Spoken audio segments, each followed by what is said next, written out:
Amanda Irvin here with hitting coach Benny Craig. The Firebirds coming off a 5-3 loss to Brewster. Benny, the team's been struggling a bit lately with the strikeouts. They're averaging 10 the last 2 games. Why is this becoming a problem, and what are you going to do to correct it?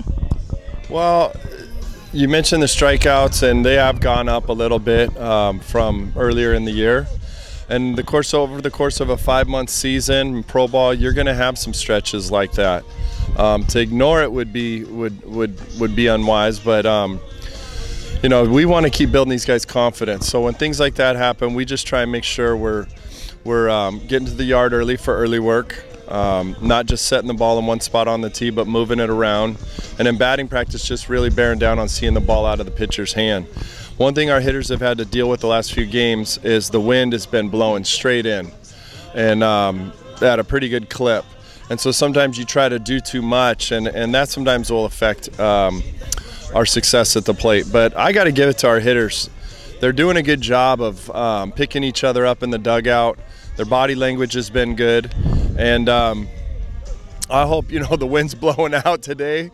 Our guys try not to get too big and just see the ball and put good swings on it. But to answer your question, I talked to them downstairs in our dungeon where we do all our early work underneath the clubhouse, and we talked about just the whole team gearing up by or choking up a pinky or two pinky and a ring finger, just to get up there a little bit and get a little more control with 2 strikes. And if we have 10 strikeouts today, I'm okay with it if 7 or 8 of them are long at-bats, battling, fouling pitches off, because there are a lot of those in there. David Fletcher's not an easy out. Johnny Seawald's not an easy out. And the other night he had 2 or 3 strikeouts, but they weren't 1, 2, 3. They were 7, 8 pitch at-bats. So I chalk those up as quality at-bats versus, you know, poor strikeout performances. Great, and you talked about Johnny Seawald and David Fletcher, 2 of our faster runners. What's been the mentality on the base path for you guys? Well, it's up here in the Cape, you're not seeing the same catcher for 3 and 4 games like you are going to see in a weekend series or in pro ball. You're seeing a guy that day. So you really got to bear down on his throws and in and outs, and bear down on his throws down to second in between, and see how he throws, but also pay attention to how the pitcher's holding guys on, how quick he is to the plate. Johnny and Fletch have green lights. A couple other guys have green lights. You can't steal unless you get on first base. But you know, we want to be aggressive on the bases. We are going to get thrown out at second. We're going to get thrown out at the plate, pushing the issue a little bit. But I think that aggressive mentality yields better results over the long run than over the short run. So I want those guys to keep being aggressive and just play the game. I mean, when we're chasing 7, 8 runs, which isn't often, we don't want to be running into outs. But when it's a close ball game, I want those guys getting every ball and dirt read, every pass ball read. And the other night, we were at Brewster. Johnny didn't steal until the last pitch, but Fletcher was 0-2. Johnny's on second base. Fletcher's 0-2, and he ended up walking. And the reason he walked, because that pitcher was totally concerned about Seawald. And I wanted to let him know that, because that's another big part of our running game, putting pressure on the pitchers to get our hitters fastballs. Okay, in this short season, what do you tell some of the hitters that are slumping? What's some advice you give?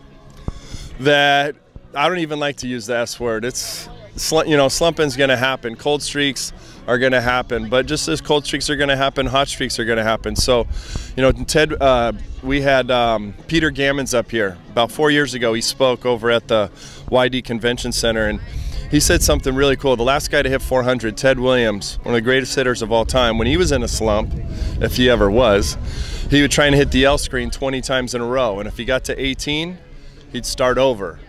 So what we'll do with guys who feel like they're struggling a little bit, we'll just try to get them to go up the middle. You know, they got to be on time for that, and they got to let the ball travel for that. And so, again, it's tough to talk about slumps on these guys because it's a unique summer. You're facing a different staff every night. You're not seeing the same setup guy and the same closer 2, 3 nights in a row. So hopefully our guys don't beat themselves up and we don't beat them up, and we just get them believing in themselves and having a good routine in BP, hitting the L screen. In this shorter field, Red Wilson Field, do you think some of the power is going to return tonight? It either is or it isn't. If they see the ball well and they're on time, it will. If they don't see the ball well and they're not on time, probably not. That'd be my best answer. Okay, and the season now, we're midway through. What are some goals for the offense in particular and just in general for the team the rest of the way going through? Well, for about 10 or 11 games out of the last 13, 14, we've been on the winning end. And some of those have been blowouts, and some of those we've gotten a clutch hit in the 7th or 8th inning by Mitchell Tolman or Brett Stevens. And I just hope those guys realize we need to win those close ball games and not just the blowouts. And so right now, while we're in this stretch where it's kind of the dog days of summer, we're at that halfway point, I hope they just keep grinding in early work, grinding in batting practice, grinding their at-bats out, and hopefully they realize they're coming together as a team and we're peaking at the right time going into August. If we had everything going perfect right now, I'd be crossing my fingers hoping it lasts. But I like where we're at. I like what our pitchers are doing. Moff came in the other night and pitched really well. Sam Moore's been throwing the ball well. Riley's been throwing the ball well. Tommy's been throwing the ball well. And Kyle and Falmouth had a really great outing, you know, so it's good to see those things happening. As far as an offensive thing, it's tough when you're rolling out different lineups every day and guys are in and out. There's not a lot of stability. So I got to be patient with our guys and just stay positive and tell them that it's how we finish, not how we start. And we're right at that point where hopefully things start to come together.